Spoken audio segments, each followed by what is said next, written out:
Hello, and welcome to the Global Sisterhood. My name is Emma Shippey. Today's episode is about a woman's system of justice that is sung, danced, carried in the body, and held in the hand. In parts of Oromia, Ethiopia, women come together through a ritual called atete, carrying sacred sticks known as sinke. These sticks authorize women to intervene in violence, settle disputes, protect one another, and restore balance to their communities. I'm joined by two guests whose collaboration made it possible for this tradition to be documented as a living practice. Dr. Peri Klemm is an African art historian and professor who has worked in Oromia for over 2 decades. And Rufo Juro is a community organizer and founder of Annalise Sisters, who has been working directly with Oromo women through health advocacy, cultural preservation, and grassroots organizing. Rufo also worked in biotechnology for over 15 years as a research chemist. Together, they developed this documentary that presents atete as a living movement centered on women's empowerment and the protection of their rights. Welcome, Peri and Rufo. Hi, good morning, Emma. I'm so honored to be here with you and Rufo to talk about this. And Rufo and I made the documentary in 2024, and we were set out to document the ritual of atete among Oromo women in the villages of Ganata and Danaba. Atete is a practice where women come together to sing and dance and pray and sacrifice for things like rain, fertility, retribution, peace. And it was our hope to just simply record it. The practice, we thought, continued today. Amazing. Did the two of you meet before you decided to film, or did you meet during the process? We met before. I'll let Rufo tell how we met. We met before we traveled to Ethiopia, and one of the media person who interviewed Peri connected me with her because he know that I like my culture and I like to perform the cultural performance, and he connected me with her, and she sent me the catalog and the work she have been done before, and I reviewed her documents she have been done in Ethiopia.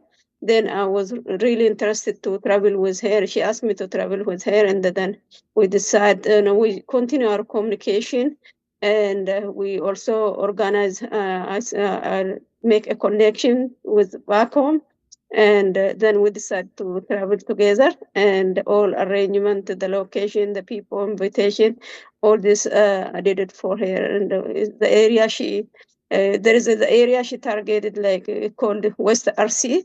As she said, it was in Dannaba and the Gannata village. Those villages are already connected. I have connection with that village. And so it is very easy for me to organize people. And the event was really successful. So Rufo and I have been doing work separately for a while. I've been doing work in Oromia since 1998, and Rufo's been doing work. And I'm an academic. Rufo's been doing work as executive director for 2 nonprofits there for a number of years. She's also from there. And so for listeners that are not familiar, the Oromo people are the 3rd largest ethnic group in Africa. Their language, Afan Oromo, is the 3rd most widely spoken African language. They're a majority within Ethiopia. They make up about 40% of the population, 40 million Oromo, and yet they have not had equal political representation in the government. They've existed under extreme forms of subordination at different historical moments. And so they present an incredibly interesting place for me as an art historian, and for Rufo, for her work with, particularly with helping medical clinics in Ethiopia. And so we kind of met in this interesting way, as she described. She heard me on a podcast and reached out. And while Rufo is an amazing person, her perspective was not unique, which is, she said to me, "You're interested in Oromo culture? How can I help?" And she literally organized everything that was necessary, such that we would end up in the villages and people would be waiting to perform and to show us their culture. And these are people that had to take days off from their busy lives in order to participate. But they were so grateful that we wanted to record atete, this women's ritual about conflict resolution. That's so amazing. And it comes across in the documentary as well. These amazing women performing the rituals, singing and dancing. When I watched it, I was blown away by the rich culture and the amount of education I got from watching Oromo women give back by showing you these rituals.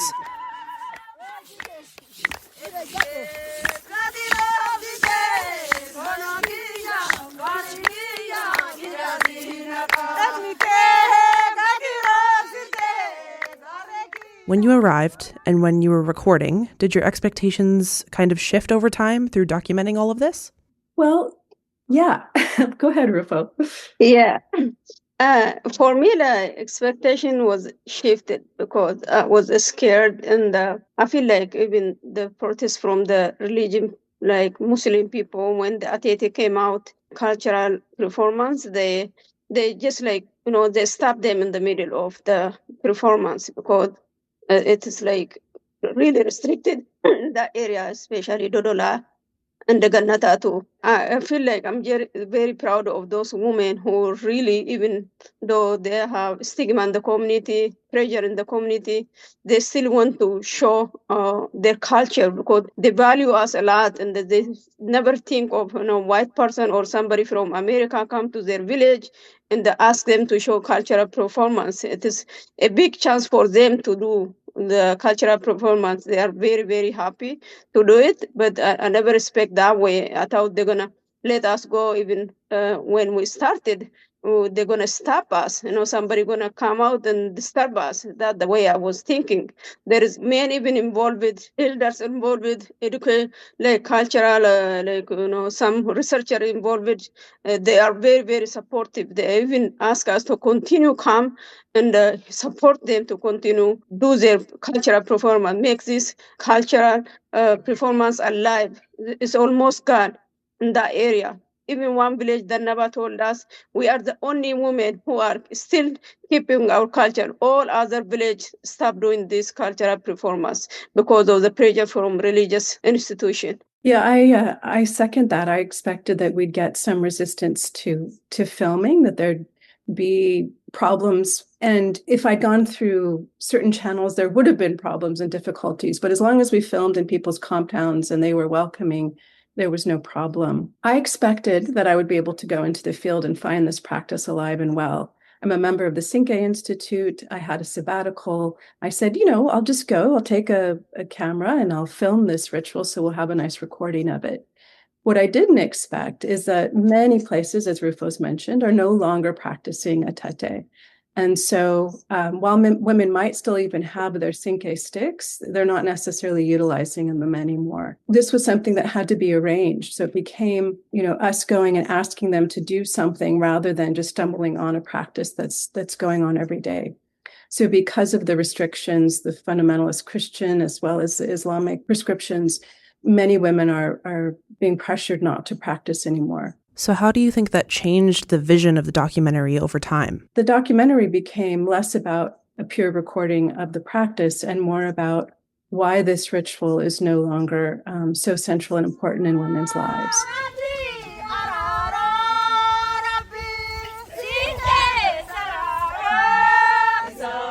One thing I forgot to add is like in the Naba and Gannata, when the men start performing, one of the guys said, "Oh, the mosque is close to us. They can hear us. Can stop. They stop it." But in the Naba, they did longer, performance. Men and the women did very well, and nobody say stop. My expectation was, the same thing what happened in Gannata will happen and everywhere else. Also in the Naba, we seen when the woman is like taken from the Atiete performance by a policeman, and the woman is stopped. The Sinke is power. The Sinke stick, it's like 911. Once the Sinke is come out, nobody force you to take you out of the performance. Also, the river, when people get sick and they get healed in there, and the Sinke mother went to the river. When they come out, one of the guys bullying women, and they did a theater performance. Then the guy have to lay down on the floor in the ground, and they have to apologize. We have a chance to see that kind of Sinke power. Also in the house, they slide the lamp. The Sinke, when the Sinke performance come out, it shouldn't have to be go without putting the skin of the lamb into the sink. So me and Peri brought the lamb to that performance, and we seen almost a lot of different culture, different sink performance. So we have a chance to see the difference, seen different kind of sink, the tete stuff. It's really good in some area, because of the women are really powerful. Yeah, and we realized what Rufo was saying, that by observing these things where the young men laid down to be touched by the women's sticks, that the Sinke stick still has a sacred symbolic meaning, and it's still utilized. It's just abbreviated now. It's not the same as it was in the past. And to give you a little context about the stick, each woman is given a stick when she marries. And this stick today can be beaded and accessorized, but traditionally it was just a wooden stick that she would keep in her home.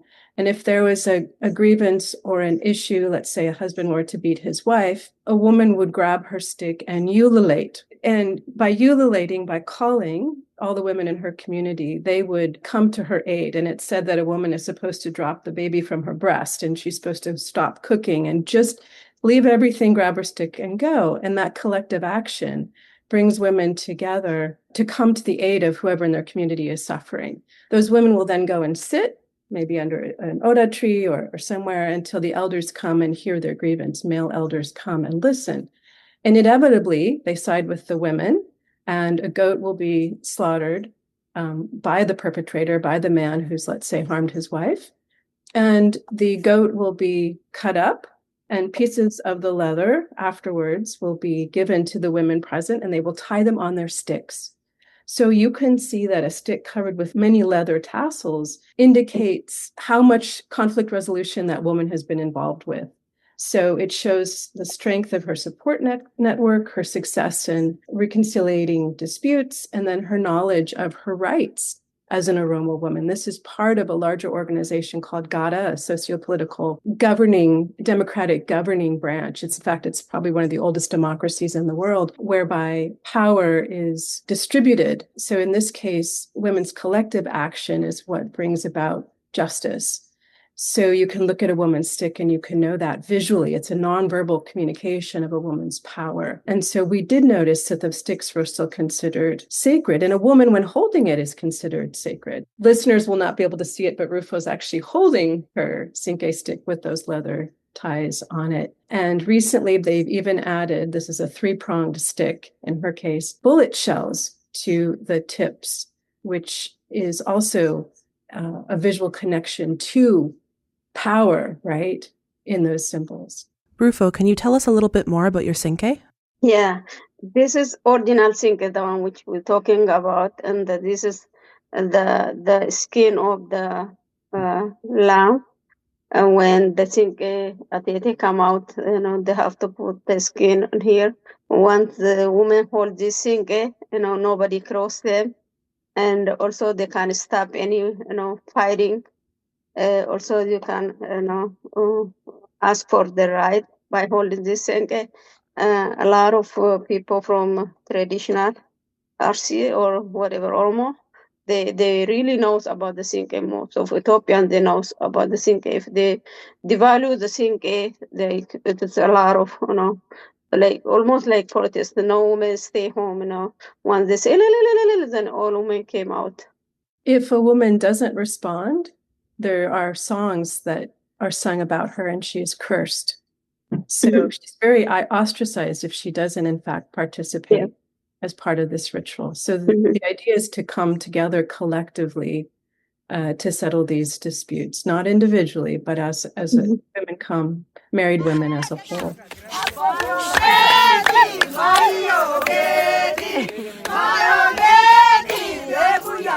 Okay, so maybe we can talk about, while recording the documentary, what did you realize about your own relationship with Oromo culture? My relationship with the Oromo culture is I'm born in that culture, so I belongs to it. And when I came to America, I have all of my traditional clothing. Even when I moved to America, I feel much better involving, be part of the cultural performance, because there is no pressure. Like there is, but still I can't do it. Like nobody force you, nobody bullying you in here, even though they don't like. Through the organization I created Annual Sisters, all of them belong to this culture too, the Oromo culture. So most of them are happy to perform the cultural performance. Also, they keep their clothing and they love to keep their culture alive. But my connection at back home also through the project I do, school project, through that connection, I still, when I went to Ethiopia, I just connect with the single mothers. Always I greet them, always I bring gifts for them, and I got a lot of blessing from them. And we have coffee ceremony all the time when I meet them. So that's how I'm very connected, because I belong to that culture. What kind of gifts do you bring? For them, Yeah, the clothing. very nice. And most of them, they have very, very old traditional clothing, the one which they have it like for 30 years or for 60 years. So there's, even when we went back with Peri, we got like about 25 women, they got traditional clothing from us. That's amazing. When you were there, either Peri or Rufo, were there practices that you kind of assumed were common that you discovered were limited or fading while you were there? Yeah, as I mentioned earlier, we expected to find more communities practicing atete and using their sinke sticks, and we found that generally that's not happening anymore. My research has been mostly among the Afrankalo Oromo in the eastern part of Oromia. So we're discussing today primarily about the RC. The film is about the RC Oromo. Where I work among the Afrankalo, it hasn't been practiced in about 2 generations. And they actually call it sike rather than sinke. So it's a slightly different word. Women will still have sticks, but they won't use them for conflict resolution. Their house anymore, because they like, they pull you like, they think like you are uncivilized or something like that. If you still wear gufta, the black cover, and also you hold the old thing, they prefer even instead of this one, this is like shame for some people, the original one. The modernized one is very beautiful, looks different than this one. This is like nasty, like something like some uncivilized woman carry on this one. And the things make me proud and really love it. They have original clothes, they have original thinking. Through kind of observing the performances and the culture, did you feel like you were immersed in the culture? Did you feel more like an observer? Oh, I would say I was an observer. I was filming. Rufo was completely submerged. Did you feel a part of it, Rufo? Yes, I joined it right away. When they perform, I just joined, practice like them. Like before, even when we leave from here, I feel like I just want to be like Peri, just standing just observing. Even Peri and me, we wear like RC traditional, like gufta. We try to be like them almost. So part of the practice I did, even though I'm not perfect, I was practicing with them.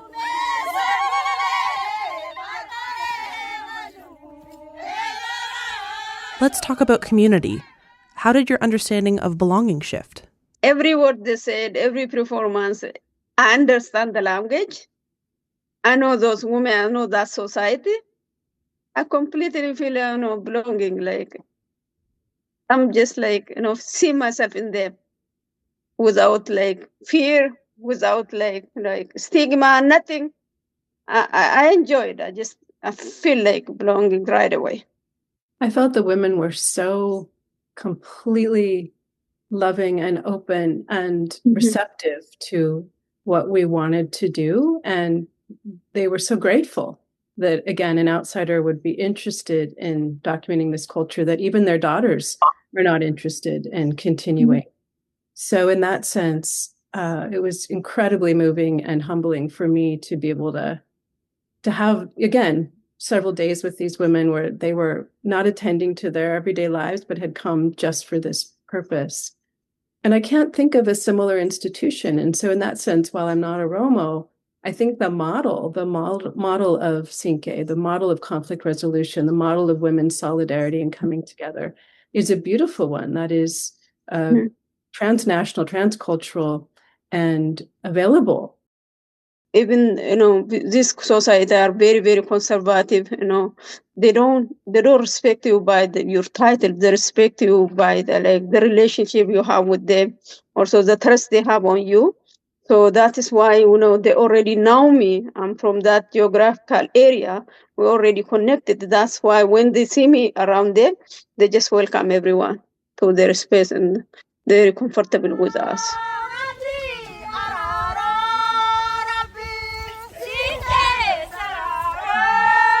Moving towards talking about the diaspora, when Rufo, Peri, and I first talked, Rufo mentioned that, in some diasporic communities, there's a tendency to hold on to objects such as ceremonial clothing. Why do you think that there's a tendency to hold on to ceremonial clothing and objects?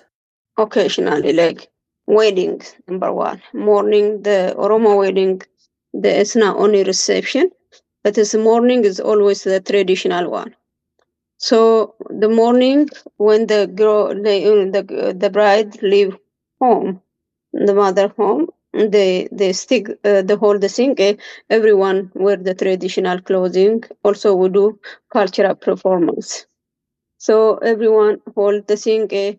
Also, when the groom come and get the girl, like the bride, the whole thing together, the groom and bride have to go through that thing. So that's part of culture. As some of the family they don't even allow doing that. There is very, very few family they still keeping the cultural performance at the wedding. In diaspora, live in different location. In our society, everybody knows each other, live in the same area and the same town.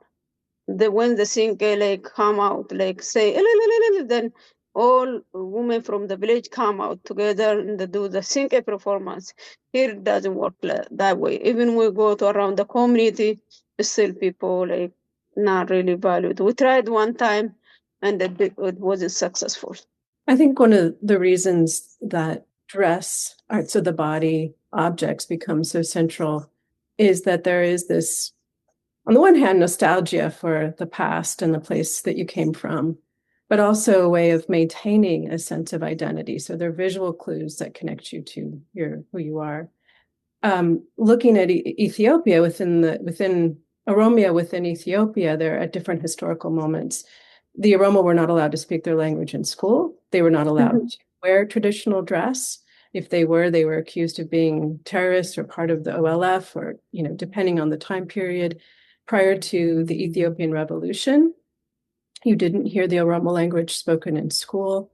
In 2000, it was actually illegal to wear the colors red, green, and yellow. Part of, certain colors were not allowed to be worn. And I, in 2000, went to a resettlement community, a refugee community outside of Nairobi called Eastleigh, where a lot of Oromo were coming, fleeing the persecution under the government at that time. And there was this renaissance of wearing Oromo dress. Again, this is now the Kenya diaspora, not the United States, but in the Kenyan diaspora, seeing Oromo wearing the colors for the first time and practicing their culture, singing their songs. It was just beautiful to see that. And so, again, as identity is suppressed, right, things become important at different moments.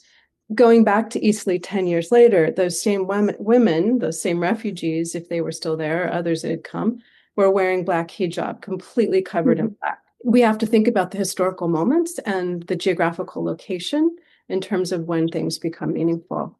I think all of the objects we're talking about, whether it's gufta, which is the hairnet, or the sinke, or different beaded work we can get into, we're looking at it within the ritual context. And so ritual, right, has a function. We hold ritual, whether it's a religious ritual like the Atete practice we filmed, or the weddings that Rufo was talking about, a secular ritual. We do it to renew our collective sentiments, to restore our connection to our beliefs. If you're feeling lonely or you're feeling, uncertain about your faith, have a ritual. It's a way of reinforcing that sense of identity, of being part of the social whole. Whether the rituals, I think, in the diaspora that are really strong are weddings and graduation ceremonies. And there's particularly reasons for that, right? We're not seeing wadaja ceremonies and atete ceremonies, but they're still rituals. They're still happening, still important to the Oromo and the diaspora. Also, the reason the diaspora people just keeping, wearing the traditional clothes, that they want to show their identity. If I wear the gufta, nobody wear gufta except the RC people, unless like they do like for business, music, something like that. Otherwise, nobody. Like for me, like Borana, I never wear Borana clothes because people tell you like if I wear gufta or Rufo's from RC, they know by the way we wear the clothes. Even the youth also do the same thing. My daughter always wear the RC one. Because she just learned she's belonging to the RC society. So we want to show who we are. That's why people just stick on it, especially on the wedding, graduation, the ceremony. They do like which area they come from. They want to show who they are. That's why they just love to keep wearing the traditional clothing. Could you touch a little bit more on the stigma around wearing traditional clothing, especially outside of Oromia? The traditional clothes, like for RC, it cover all. Like when we wear gufta like this, they said, you can't show your ear. And then you can, we wear challe like this, the bead here. They said they show your neck. And they look at like weird or something like, you can't wear like this when you go to mosque. And they do like you are like not like Muslim, like they even call us sometimes like non-religious person, like traditional, and they feel like we went back to the old way, and then we are not respecting the religion. That's how they assume it. Like my daddy, for example, he doesn't want us to wear the traditional clothes because we show the neck, we show the the ear. Even like automatically they feel like we are not going away from Muslim practice instead of like traditional. Going back to your comment or question about belonging, Emma, I think that when Oromo come to another place, right, where do they feel belonging? Where does that sense of community? And I think for newly arrived refugees, it is often the mosque in places like Canada that I saw that for sure. And depending on what the Muslim clerics are preaching, it may be that traditional clothing is not appropriate, even in the diaspora context. So Yes.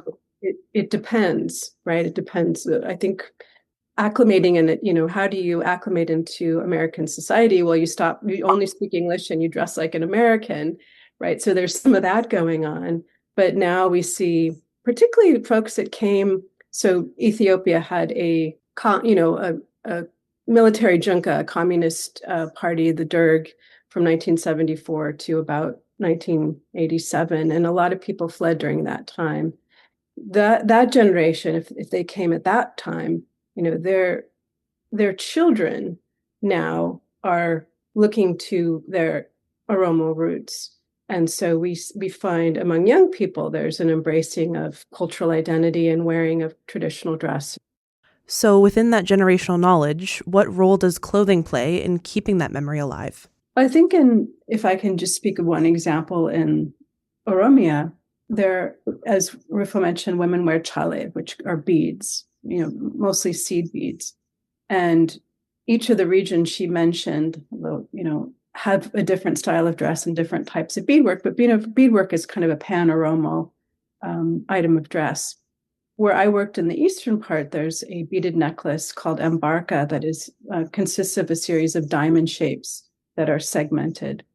And those communicate. And in fact, let's step back from embarca and just talk about a woman in RC, a woman in among the Afrankalo, woman in Borana. you can look at these women and you can basically establish, again, without ever talking to her, her ethnic affiliation, so which Oromo subgroup she's a part of, what her occupation is, whether she's married or not, what her religious beliefs are, what her political affiliations are, just by what she's wearing. And so there's clues. There's a language of dress, and if one understands the language, you can pick out a lot of information about a person. So with the Embarca necklace, while it's just a simple beaded diamond shape, it actually refers to land policies and the distribution of land that was unfairly taken from Biafran Kalo by the Ethiopian government. So there's a subversive political voice even in some of the dress and what some of the meanings are.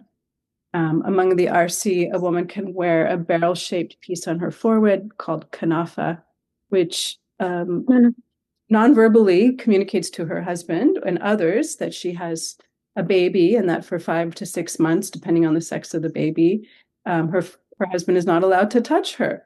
He's not allowed to insult her. And so, again, in the Oromo context, which I can speak to best, there are clear, direct meanings, correspondences, proverbs between what a woman wears and what she's communicating.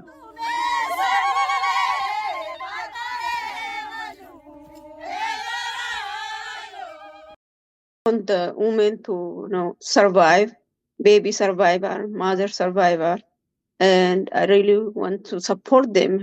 My mother, she has 10 kids. By the time she got 10 kids, there is no even a small clinic in our area. All of us born at home. There was no clinic, no checkup, no nothing. So a lot of women losing their life when they're trying to give a birth, lose their life. So that's why I just always in diaspora, also in Oromia, I support women. I want women to live. I want women to give birth. I really want to support women financially, also emotionally. My support is always with them. That's why I just picked the area where I can see the impact.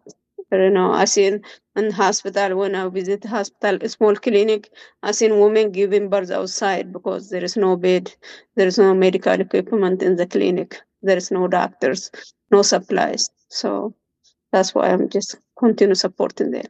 Healing is certainly alive still, and there are still trained herbalists and people that understand power of particular plants and so on. There are healing is certainly a part of many prayer ceremonies and wishing people health and so on. But by and large, people's access to the kind of healthcare one requires throughout one's lifetime is non-existent in these places. And so the few clinics that I toured, there was no beds, active mold on the ceiling. If they had some gloves or gowns for surgery, they would be reused because they didn't have, they were supposed to be disposable, but they'd reuse them because they just didn't have enough supplies.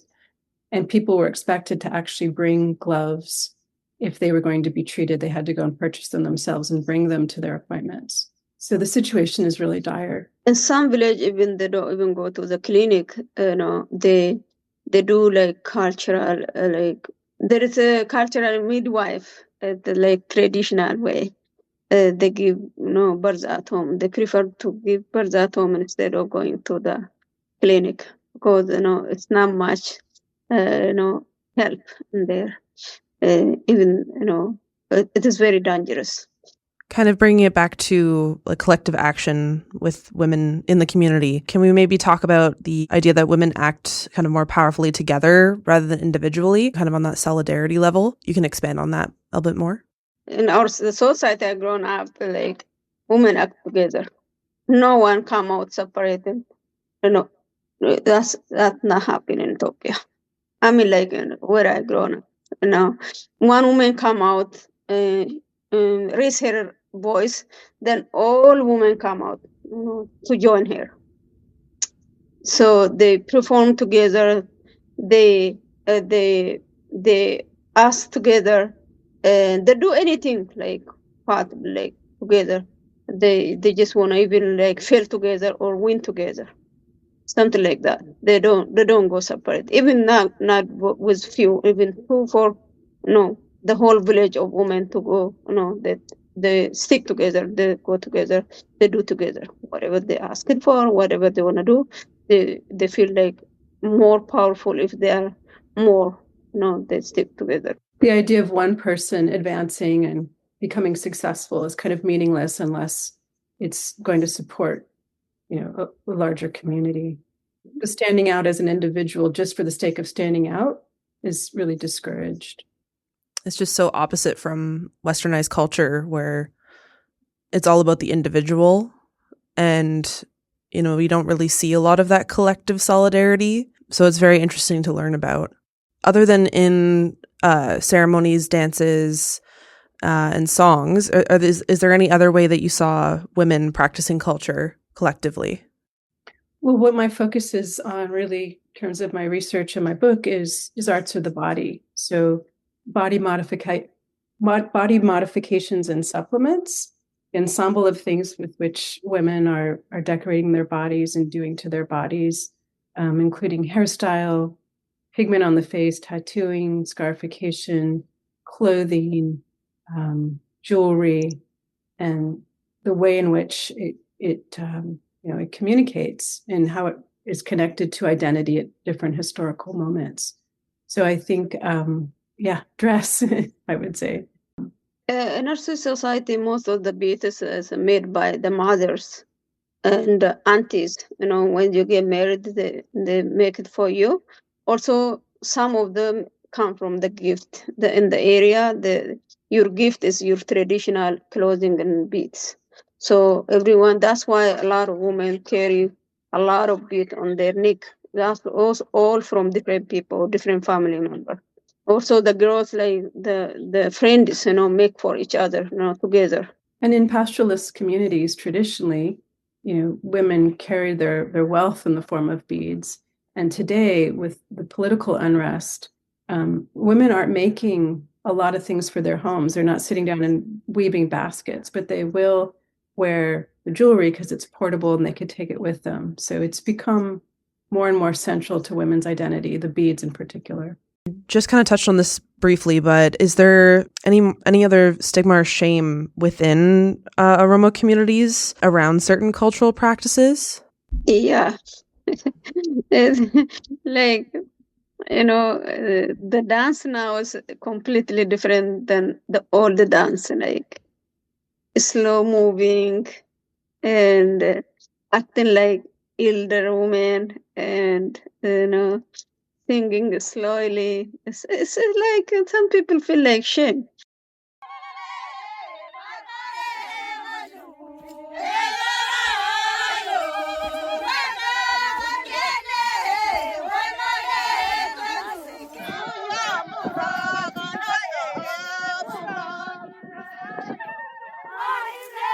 So after you filmed the documentary, what kind of core memory stayed with you the most? For me, I was part of the cultural performance. I was the Sinke woman for all practice almost.